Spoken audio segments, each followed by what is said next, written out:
Morning, ladies and gentlemen. Hope this finds you doing well and healthy and enjoying yourselves as best as possible, making the best of this. I know my children, the three of them, were a little bit excited about the continued closure of school out through May the 4th or May the 5th, but they, at the same time, I think, are missing their friends. I imagine they're probably much in the same sense and in the same way that I'm missing my students and wishing that we were doing this in a classroom and enjoying the repartee and the banter and the back and forth that makes this profession a lot of fun. So sad that we're not doing it that way, but we'll try and do our best here. I hope everything's good with you. I am hanging out in the holiday kitchen on a somewhat cloudy, but the sun's trying to poke its way through March morning. And my goal today is to get us through the end of the study guide here for 7B. I also wanted to, before I did so, talk about the things that we should have got done this week. So for a moment, I'm going to turn the camera around and I want to show you a list of the things that we should have had done here. So give me a sec if you would. There we go. So this is the week 2 you should have. So I'll put this here for a handful of seconds, and then in a moment I'll go through them one by one, make sure that's something that we've done. All right, let me switch this back around. For a moment though, hold on. Wildlife.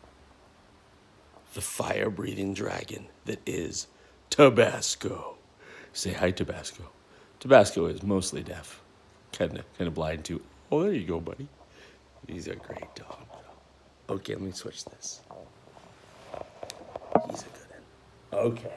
So let me talk about the list here for a moment. Starts off with, you should have turned in the FDR political cartoon, which I would say 90% of people have turned in. If you haven't turned it in, there's some sort of communication, technological issue. Let's try and get on that. I'm not putting zeros in places. I just am a little bit leery of putting a zero where what's really going on is someone sick or a family member sick or God forbid something worse has happened. So I'm not putting zeros in places, but hopefully you can see by Google Classroom and by on Synergy that there's nothing in that space, and that means you should be doing something. Number 2, you should have watched the video from Tuesday, March the 24th, where we ran our way through the isolationist turning into interventionist America, kind of page 3 of the study guide. Number 3, there's a short answer question today that is about World War II. It's a question that I know pretty well. I spent a week in the summer grading that one about, I think that's 3 years old, maybe 4 years old. That was on the AP exam, and that was the short answer question I had as a grader. So it's a ringing of a memory for me, okay? And then also you should view the video you're watching today. Got that holiday, I can tell, okay? And then I'm going to post today a assignment that is going to be the exam for the unit. And obviously I talked about this before we left, that if you put a real exam in there with multiple choice questions, you're probably going to get exactly what you'd expect in that situation. But so I'm not going to do that. But I've got some written questions in there, and they require you to use the knowledge that we've learned to show some analysis and skills at organizing information. And therefore, I'm going to use that. And to be frank with you, we're just trying to make the best of all things here. Are you going to use your notes on that? I'm sure you're going to use your notes on that. I would hope that I can still draw a line here and say you should be doing that primarily on your own, and you should not be borrowing answers from another child. That is to say, you cannot message your friend and say, yo, Schmoey, I heard you're finished. Why don't you send them to me? Let's not do that, please. Let's try and keep a solid amount of morality in the process, okay? I am also going to add onto there, and I will put this on there as an assignment. It's going to say Study Guide 7B. I want you to add a picture of the 3rd page of the study guide or your notes, whichever one you use. Not the entire thing, just the 3rd page. Okay, that's page 4.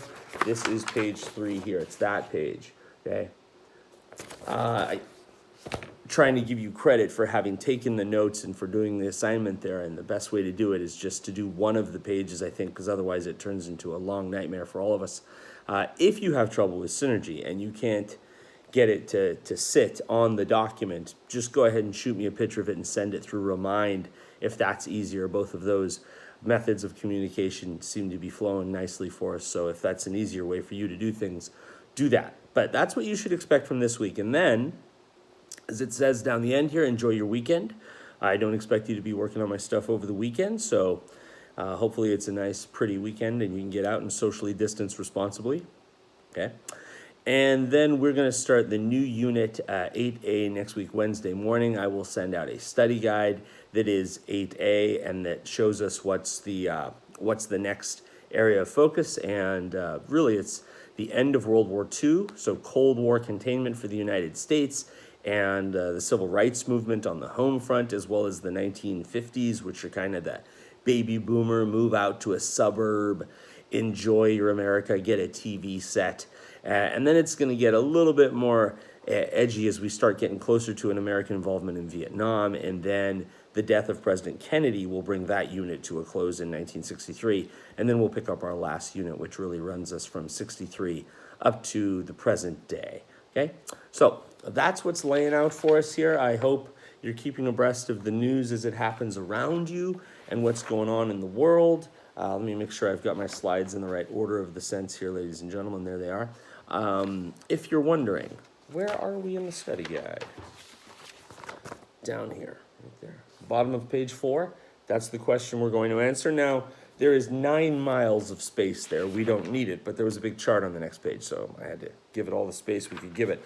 I also want to answer multiple choice questions later on in the unit. So when we're done with the material, we're going to flip back to the pages with the multiple choice questions, and I'll say, hey, stop the video for a moment. If you haven't done the multiple choice questions, go do them, and then I'll show you what the answers should have been there, okay? But for now, page 4, okay, starting with the key factors in Allied victory. Okay, there are really three things that separate victory from defeat, and those 3 become, in a sense, the seeds of the Cold War as well.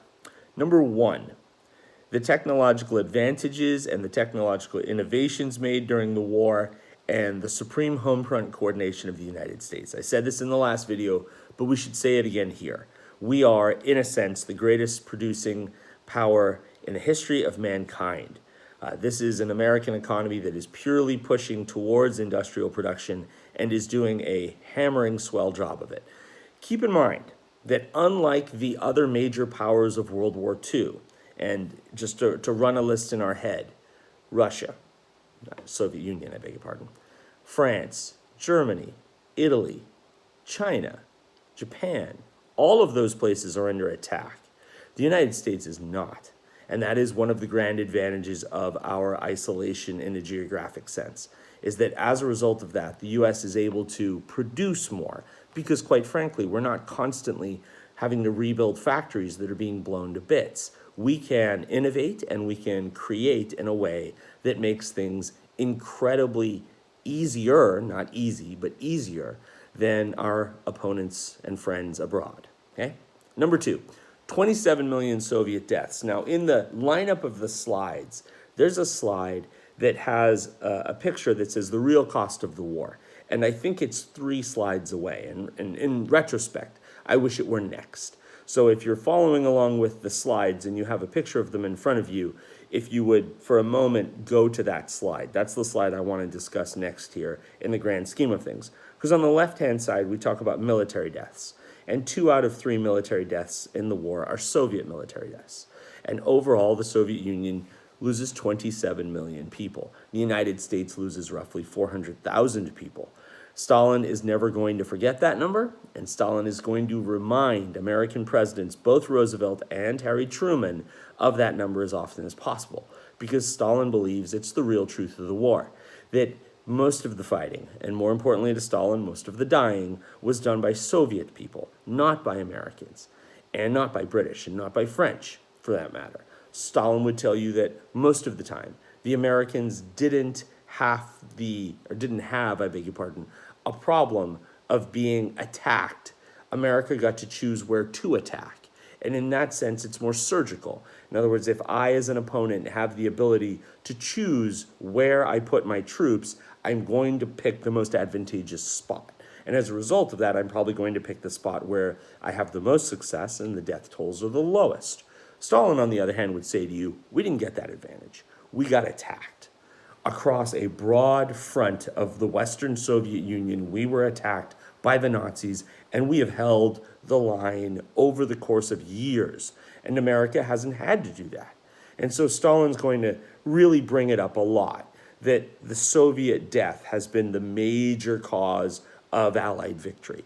America, on the other hand, looking at the other chart, if you will, or the other list, would say, well, we've spent a lot of money here. Right? We talked the other day about how much money the United States spent in winning the war, in the production of the war. And over the course of 4 years for us, 6 years for them, America's contributions to our friends around the world make for a much stronger Allied response in the war. So America would say to Stalin, yes, you're right, you did do a lot more dying. But keep in mind, a lot of the time you were fighting with American hardware. You were fighting with American machinery, and as a result of it, you were able to put up a more staunch defense. It sounds horrible to say, but did you, or if you did not have the materials that we gave you, then you probably would have lost more people. And as I said, that's not a very nice thing for us to say, but it's right there. So, key factors in Allied victory there. Now, you'll notice in here there isn't a run of kind of World War II events. And that's something that I was going to try and do better on in the classroom this year with a variety of different pushes, and then here we are with the coronavirus. But there's a lot of great stuff out there that you could seek, and I imagine conveniently you have some time. So whether we're talking about Saving Private Ryan, or we're talking about Band of Brothers, which is a fantastic show available out there, or maybe a newer movie like a Dunkirk, ooh, good one. Our Finest Hour is a good movie.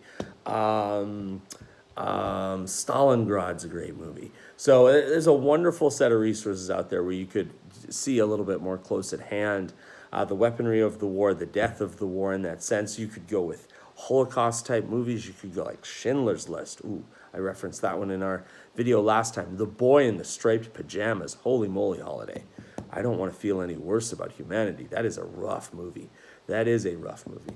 But on the study guide itself, as we flip over to page 5, pardon me as I sip a bit of coffee while you flip your study guide. Good stuff. Okay, we have the 3 war conferences. So let's introduce the ground rules here. 3 times over the course of the middle to end of the war, the Allied big powers are going to sit down together in order to have an open discussion about what comes next. Okay? The 3 men sitting down together will change a little bit in the third one, but for the first 2, it's a set cast. Looking at the picture I have on the Tehran slide, okay, on the left-hand side, Joseph Stalin, leader of the Soviet Union, okay? In the middle, Franklin Roosevelt, right? You would have no sense looking at this image that the president had polio, that the president was in a wheelchair, okay? And on the far right-hand side, Prime Minister Winston Churchill of Great Britain. Now let's imagine that this is a team, and like any team, it has a strength to it. These 3 have a common enemy, and that is the Axis powers, specifically really the defeat of Germany and Adolf Hitler, all 3 of whom would tell you that that is our major opponent. Yes, Italy matters. Yes, we have to knock them down too, but let's focus on the big dog, and the big dog is Hitler. Now, the team, though, has some ripples in it. There is dissension. On one side, and looking at my image here, you have Winston Churchill and Franklin Roosevelt as a couple in that way, neither of whom will trust Joseph Stalin very much at all, because they believe that Joseph Stalin fundamentally doesn't believe in the world that they believe in, and they are right. If you look back to the Atlantic Charter was in our last video. That was the agreement made by the Allies, by these 2 of the Allies, to make sure that when the war is over, we have established a democratic world and a free world. That is an agreement that Joseph Stalin was not invited to the making of, and, for the record, it's an agreement that Joseph Stalin would say, that's not me. If you guys would like to fight for territory, give your land, give your blood, give your people, and then when you're done, turn it back to others, have at it, but I'm not going to. Right? Stalin does not see this as a war for freedom. He sees it as war for security of the Soviet people. Twice now, Stalin would say to you, in the last 30 years, The good people of Russia, now the Soviet Union, have had to face war from the Germans. We're not going a third time. You know how I know that? We're going to take every scrap of land that we push over with the Red Army and we're going to plant a Soviet flag on it, and there ain't a chance we're giving it back. Now, he probably would not have used a word like ain't, but once in a while, he's such a maverick fellow that I imagine him in cowboy style, like, "Hyo!" or something like that, with a hat. Joe Stalin, cowboy, okay? Now, within the bloc, though, within that two-person bloc, Roosevelt and Churchill, there are also divisions. Okay, this gets to be a little bit more, drama style. What's the problem there? Well, the United States is becoming what Britain used to be. Britain used to be the number one unchallenged world power. That's what they were. That's what they had been, depending on how long you want to rank this, for centuries, perhaps you could say. And the United States is becoming that. And Britain is being pushed backward a little bit. For instance, at the end of the war here, one of the subtle ways that we can see that is that in international finances, the pound, the currency of Great Britain, is going to be replaced by the dollar. And part of the shift is there. You can also see it in the sense that the United States is the home of the United Nations after World War II. People are looking to the U.S. in the way that they used to look to Britain. Now, also on a side note, Franklin Roosevelt is saying to Winston Churchill, "Freedom for all people, Winston. Freedom for all people." That's an odd thing. You guys still own, and this is true, still own 30% of the world's map. How about all those colonies in Africa? How about those people, Winston? How about India? How about all of your various places around the world? Now, some of them did have free rule, places like Australia and Canada did, but it wasn't the case where there were indigenous populations that they were allowed the freedom to rule. And one of the things Roosevelt's saying to Churchill is, if we've really done this right, this should be a new age. People should have self-determination. A little Wilsonian term there. And Churchill does not like that one bit. You're going to see a number of times where Roosevelt is pushing on Winston Churchill, and Churchill feels as though Roosevelt should back off and be a little bit more understanding of their friendship. But Roosevelt feels like that's the cause we're here to fight. So, as I said, this is a three-person team in that sense. But there is significant united fronts, and then there is significant division among them. It's not a clear-cut thing. What are we doing in Tehran? Tehran, by the way, is in Iran. It's far enough from the front of the war to be a good place to meet. And they are meeting there in order to discuss the opening of a second front. Where are the Allies, that is to say Britain and the United States, going to open up an attack on the western side of the Nazi force? Because then, Stalin would say to you, that is going to allow some of the pressure to be alleviated from Stalin and the Soviet forces who have been fighting the war. I've got a picture of that for you here on the slide if you can see it, and yours is in color, mine is in black and white, but yours probably is as well. And now that I look at it, it doesn't look like what it's supposed to look like, Holiday. I get that.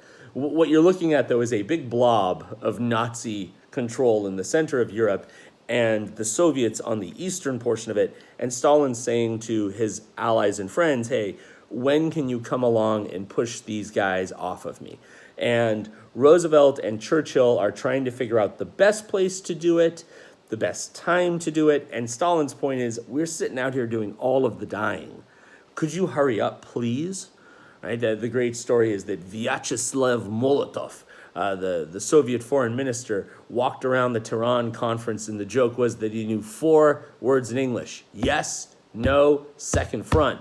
That's all he had. Yes, no, second front. Like Molotov cocktail, that's him. Vyacheslav Molotov. Great guy, okay? But they agree to open up a second front within 6 months. Now, Stalin would remind you when we look at the math of things that it's actually 7 months, and it takes place a little bit too late, and Stalin would say to you, yeah, I thought it would be too late because you people are a little unreliable. You want me to die out here. Not nice, okay? The next time they get together is at Yalta. Yalta's a Black Sea resort town. So if you're a person like, I don't know, Vladimir Putin, you have a dacha, a little house a little, what's the best word for it? Almost an estate on the Black Sea, and Yalta would be a big town to have it in. In the summers, you can go there and take your shirt off like Putin does all the time and be in control of things. By the way, today, March 26th, yeah, is the 20th year anniversary of the rise of Vladimir Putin to the presidency of Russia. Well done, Vladimir Putin. Thanks. We needed you. Not really. I don't want to say anything too bad because it's on YouTube and suddenly the Russians are going to show up at my house. They don't believe in the coronavirus quarantine, I don't think. Okay, moving on, holiday. Yalta. Okay, February 1945. So by the time we sit down at Yalta, the second front attack has happened. That was the attack that happens at D-Day. That opens up this push that as a result of the pressure of the English and the Americans and later on the French, now we're in a position where it's clear that the Nazis are going to lose the war. And now we're talking about the post-war realities. So the Cold War starts a little bit at Tehran with the problems there, but it kind of really gets its solid roots planted or sown here at Yalta. Okay, and let's talk about why. Right off the bat, Stalin is going to want to keep the land that he has taken. Roosevelt and Churchill are going to pressure him to agree to free elections. And Stalin is going to agree to that. Yes, I will hold free elections. Gotcha. Okay? There isn't much that Roosevelt and Churchill can do about the reality of the presence of Stalin. The Red Army now occupies the Baltic republics like Latvia and Estonia and Lithuania. They also occupy most of Poland. And in that sense, you can't get them out. There isn't much that can be done about it. You could say to Stalin, hey, what if you removed your troops from there? Not likely. Or are you willing to go attack America? I don't think the United States and the British are willing to go attack. And as a result of that, you're probably looking at the reality is that Stalin is there. As I said, Stalin believes that if he's spent his time and his money and his lives on this territory, then you have no right to ask me for it. But he does agree that there will be free and open elections. So there, okay, we have that agreement. We're going to hold you to that, Mr. Stalin. Now, we're going to divide Germany and then the capital city of Berlin into 4 zones that will be repatriated and rebuilt by the 4 leading allies. Okay, so a portion of Germany and a portion of the capital city of Berlin will be given to the Soviets, obviously the eastern portion, and then the 3 Western allies, the British, the French, and the United States. And if you're wondering why the French get a dog in the show, it's because the French are important enough, Churchill believes, to the long-term stability of Europe that they have to have a show in this. What's supposed to happen next doesn't happen. Okay, what's supposed to happen next is that each of the 4 powers is going to spend money to rebuild the infrastructure of and the overall look of their portion of Germany and Berlin. And then when that is all, DIY'd up, if you like, constructed up, then we can say, okay, everyone got it right? All right, now make a Germany again. They're going to reunite it and make it into a Germany. Unlike post-World War I Europe, where we took the Germans and blew up their kneecaps and hoped that they were fine, that's not happening here. Okay? It's possible that the German people are going to have a lot of problems. We don't need to hit them with reparations and the loss of land and territory and all of this. They have suffered enough, is the general political principle. And there's a significant belief that the Treaty of Versailles was not right, that they had made enough mistakes there that they should correct them. So we're not going to pressure the German people in that way. But the division of Germany in this way makes for a lot of opportunities of conflict. Dividing up the land between the 4 allies means that there's everyone constantly in contact with one another, and when the war is over, there isn't going to be an easy way to avoid disputes. What follows is a murky, ugly process. And really, Germany and Berlin becomes probably the most focused upon Cold War city over the course of the next 50 years. It is really the symbol of the Cold War. And the divisions there are going to divide the German people, but in a grander sense, it also divides the Allied powers who are supervising the territory. So it's going to make for a rough go of things, okay? The United Nations will be built by the 5 winning allies. So the United Nations will be an international peacekeeping force like the League of Nations, which is something we saw conceived of, but unfortunately failed the last time we came up with the idea. Okay, the League of Nations was, generally speaking, hated by the Americans, by the Senate, if you remember, but that's not the case this time. The United Nations is going to be approved of. It gets passed through the Senate very easily. To give you a sense of things, last time Wilson struggled to get half of the votes in the Senate. This time only 2 American senators vote against joining what is this new peacekeeping force, the United Nations, okay? It's in the United States. It's going to be built around the notion of keeping world peace and protecting the rights and liberties of folks everywhere. I want to kind of spend a little time with this because this is the United States, and I suppose Great Britain as well, living up to the terms of the Atlantic Charter. This is us saying we have a pledge to protect democratic, free people. You remember Roosevelt laid out 4 freedoms, okay? The freedom of worship, the freedom of speech, the freedom from want, the freedom from fear. This is the organization that on an international scene is going to be in charge of that.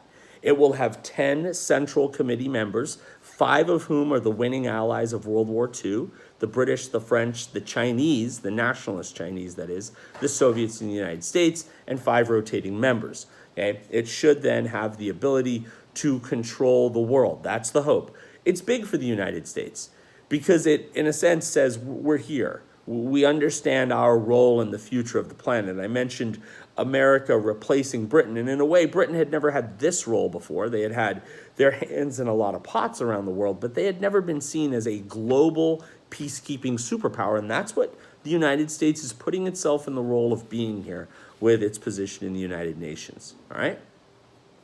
That 4th slide is the slide I already talked about. Let's move along. Now, top of the next page, we get a new president. So Franklin Roosevelt, unfortunately for Franklin Roosevelt and for the nation, passes away very early into his 4th term of the American presidency. Roosevelt goes for a trip down to the family estate in Warm Springs, Georgia. He feels not well. He goes for a nap, and that unfortunately is it. He's not a very old guy, but polio, the ravages of polio over the course of the latter half of his life have taken their toll, and let's be honest, the man has had his fair share of stress. He really hasn't had an easy day as in office as the president of the United States. Franklin, what you been up to? I've been fighting the Depression. I've been fighting Hitler. The guy never had a day where he walked into the Oval Office and was like, Parcheesi. We'll play Parcheesi. That'll do. Okay. All joking aside, though, the vice president who becomes president, Harry Truman, is a fairly unknown fellow, as are most vice presidents leading up to this point in American history. Truman is from Missouri. He's a kind of tough-talking, straight-in-your-face fellow, as we'll find out. Truman takes very little guff, but he is, generally speaking, considered to be, during his presidency, not a great president. And then, oddly enough, as history turns, he becomes more and more popular as history has a time to cure. Political scientists refer to a phenomenon called a Truman bounce. And a Truman bounce is where, during your presidency, we look at you and you go, man, Harry, you're a god-awful president. And then 50 years later, we're like, Truman, what a great president. And the point is that sometimes it's so hectic. In the moment, there's this fog. So much is going on. You can't realize how it's really affecting things. And then later on, as the dust settles and you have a chance to kind of pick through the pieces, you go, he didn't do so bad, did Harry? So Truman will finish out the rest of Franklin Roosevelt's term from 45, I should say, to 48. And then he will be reelected from 48 to 52.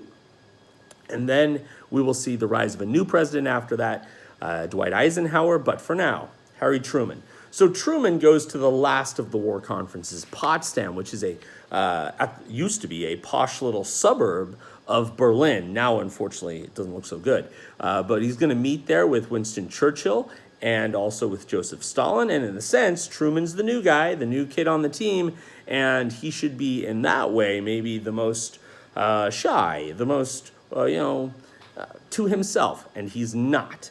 And part of the reason that he's not is that while he is at Potsdam, Truman receives information about a successful atomic bomb test, and man, oh man, does it bring the confidence. The United States has been working on an atomic bomb since the late 1930s. If we want to track this back, Einstein, fleeing war-torn Europe, meets with Franklin Roosevelt and says, hey, boss, the Nazis are trying to build this weapon. You ought to get on it. And the United States, using a lot of scientists from the German part of the world and from the European guys who have fled the war, put together the Manhattan Project. How super secretive of it is, or are they? To give you a sense, I was reading about this yesterday. Truman writes in his diaries that he had no knowledge of it, zero zip nada, until he became president of the United States. So think about that. Granted, for a while, he's not president. Okay, he's a relative outsider there. He's a member of the Congress. And then he suddenly becomes the president of the United, or the vice president, I beg your pardon, and he doesn't know. No one tells him until Franklin Roosevelt dies, and then Harry Truman becomes the president, and they're like, by the way, there's this thing. And they tell him about the Manhattan Project, and they give him all of the details, and then he knows. But to give you a sense, it was a very secretive thing. Now, Truman takes the confidence of the atomic bomb test and translates it into a strength over Stalin. Stalin arrives at the conference thinking, new guy, right? And really, Truman is the first new face in American politics in a dozen years. So Stalin feels like, I can push this guy around. When Truman arrives, he is not going to be pushed around. And the issue at most debate is the elections in Eastern Europe. Truman is going to get on Stalin about why there have not been any elections in Eastern Europe. You have been in these places. The war is over in Europe, not yet in Japan. More on that in a moment. Why have you not? Why have you not done something to give these people the free, unfettered democratic elections? That's the phrase that they had agreed to the last time they sat down at Yalta. Free, unfettered elections. Where are they? And Stalin doesn't like it. Doesn't like being barked at ever, really. Doesn't like being barked at particularly by a fellow of Truman's new stature. Stalin, for the record, fun fact, used to draw pictures of wolves when he doodled. Wolves' heads especially. Draw a picture of a wolf while I'm looking at you. Kind of an odd doodling thing, but if you're Truman, you're not backing down. You know why? Because I now have the granddaddy of weapons. Now, truth be told, I don't have a lot of them. I don't have an arsenal of them, but I've got some. And what's at stake next is Japan. At Yalta, we had agreed that the Soviets would come on board and help us to liberate Japan if necessary. And let's not make it that Japan is an easy target. And I want to kind of use this to transition from this slide to the next one. The Japanese are an incredibly formidable foe. And that is something that is agreed upon across the board. The Japanese are not going away. The United States has been peppering the main islands of Japan with firebombs for the last several months. Okay, one of the things I would have shown had we been in class is a clip from a documentary called The Fog of War. And in The Fog of War, if you go YouTube, Fog of War, firebombing, you'll see it. And it talks about the firebombing of Japan. And over the course of the spring to summer of 1945, the United States, in an effort to try and drive the Japanese out of the war, is simply lighting the place on fire. Taking long-range, high-altitude bombers, lowering them down to 5,000 and 10,000 feet, and dropping incendiary bombs on a society that is largely still based around wood. And just whoosh, right? The estimates are that in one night in Tokyo, 100,000 people go up. And it is unbelievable. And they're not surrendering. Keep in mind that Japan is not a democracy. It's not a society where, pardon me, where you could have the surrender by the will of the people. This is an empire led by an emperor who believes himself to be of the sun. That is to say, the child of the sun. It's hard to shake that kind of a will. It's hard to get that kind of a person to surrender. So the United States has been giving everything possible to try and overwhelm the Japanese. Right, up until this point in World War II, the United States have lost just over 420,000 men in the fighting of the war. The best military estimates, as I put here on the paper, are that we would lose about 500,000 in the land invasion of Japan. In other words, if you hit the shores with, I don't know how many troops you'd bring, millions, let's say, of troops, you are going to lose 500,000. You're going to lose as many people doing this one thing as you did in the prior 4 years of the war. Every single Japanese civilian has been trained. You've got kids, moms, grandpas, aunties all sitting around training with broomsticks and sticks and knives, and they are willing to fight. They have been convinced that they need to be willing to fight to defend the honor of the emperor.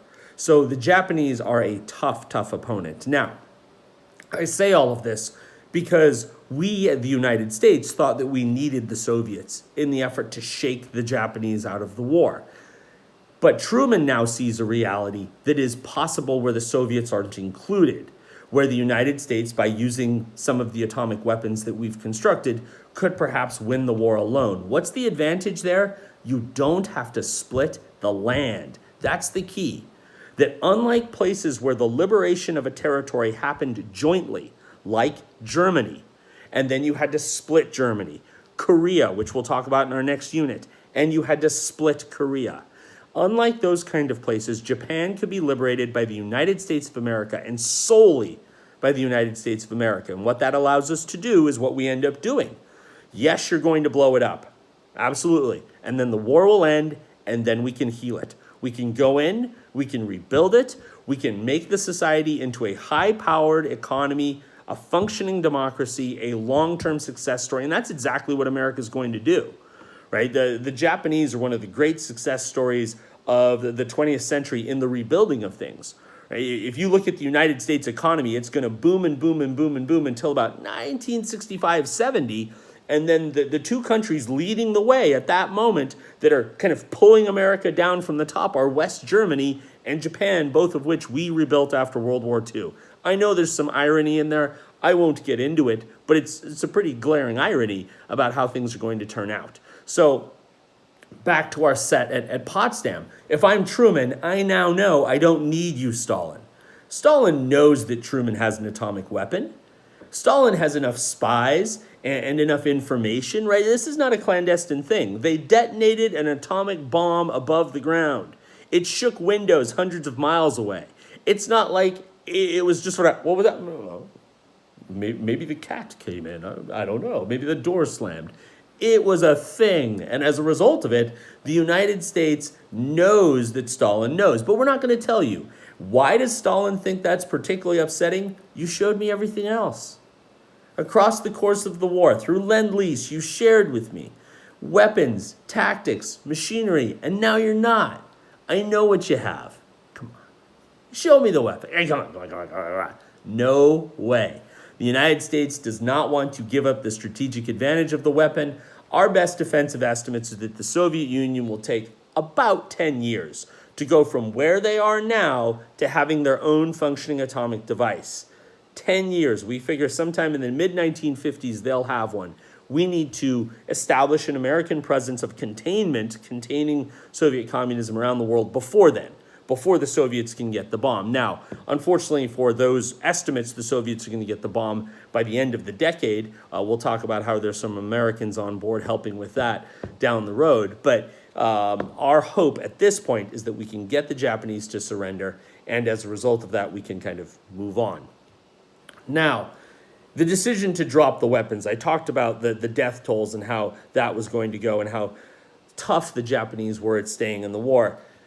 There are some historians, and these are historians who are quite, I beg your pardon, critical of Truman, who would, in retrospect, look at the dropping of the atomic weapons more as a reality politics world chessboard. That when we drop the atomic weapons on the Japanese, we're not necessarily trying to destroy the Japanese infrastructure of Hiroshima and Nagasaki, as you might think in the moment. What we're doing is looking straight at the Soviet Union and dropping a bomb and saying, we'll do that. Don't question it. So there are a lot of historians who look at Truman in a very critical way and say, you are doing that directly to these people. You didn't mean that only towards the Japanese. You meant it towards the Soviets as well. And perhaps that's the case. Perhaps you are trying to intimidate them. Okay, they are not a peaceful, gentle house cat.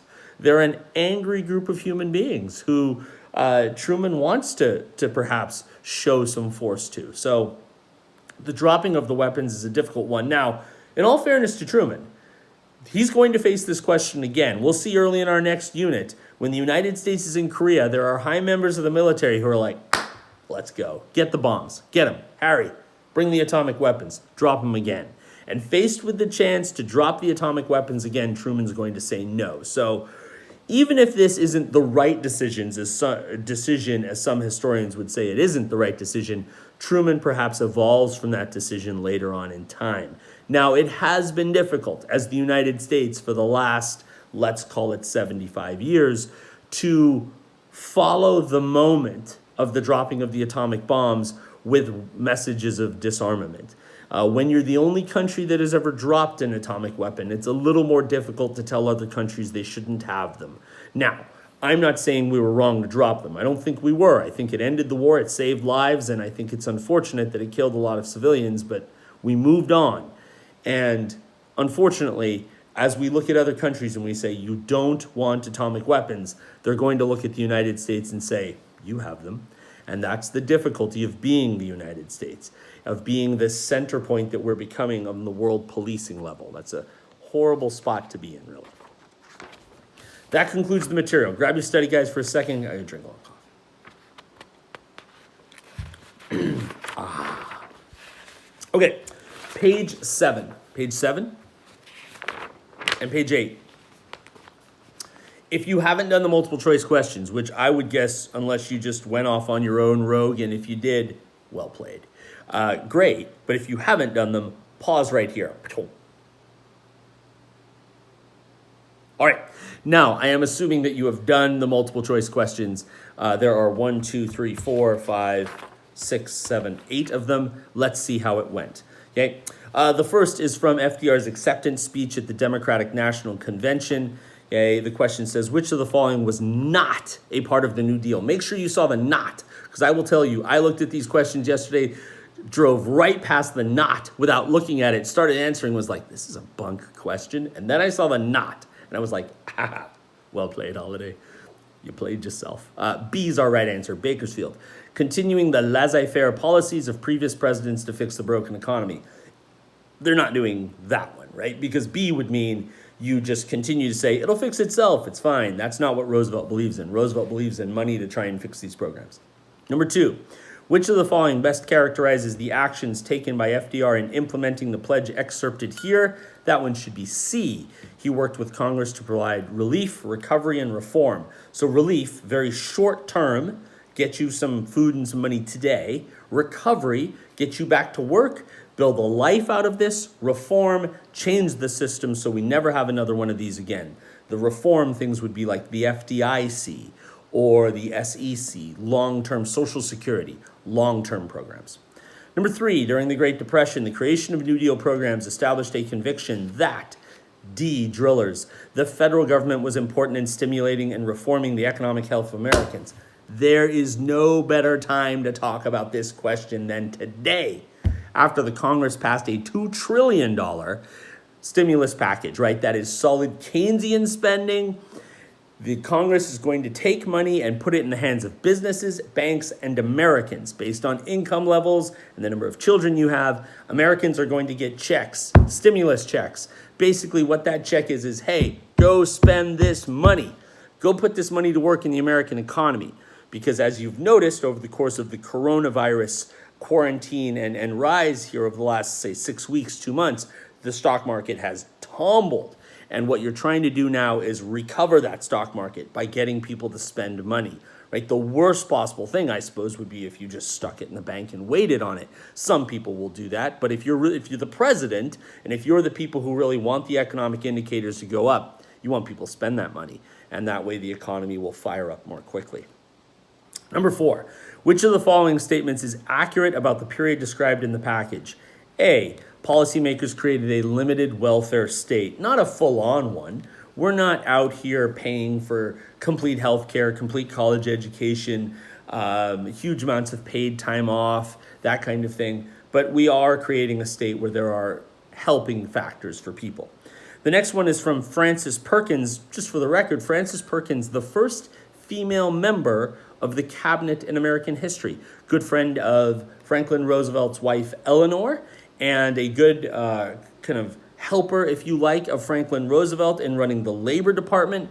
Did a bang-up job. Roosevelt has some controversial secretaries, people who are like, they didn't do very well, Franklin, because keep in mind, he's pulling from areas of government where people are not traditionally in the government. They don't know how things work, if you like. And Frances Perkins is one of the bright shining stars. The Social Security Act is an example of the federal government's attempt to drillers, transform the United States into a limited welfare state. That's the same question as the last one, Holiday. Kinda is. I noticed that when I went through that yesterday. The passage reflects which of the following trends in this period?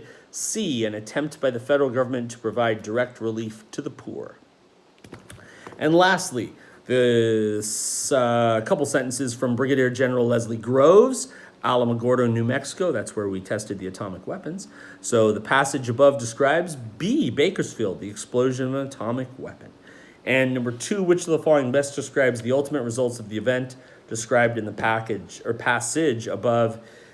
B, Bakersfield, the surrender unconditionally of the Japanese. I'm going to go back here, if I can, ladies and gentlemen, to my original sheet of paper. Okay, I'm going to switch the phone back this way again. I just want to show you one more time some of the things we should have done this week. I hope that you are staying well and that everything is good for you.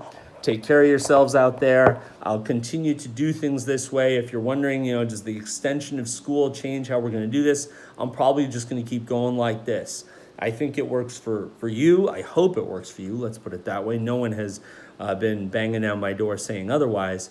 And it certainly allows me to continue to enrich and to try and push this on in a good way. So take care of yourselves. I'll see you in a new video early next week, but for now, you're working on the test for this unit, and also there's a short answer question due today. Take care of yourselves, folks.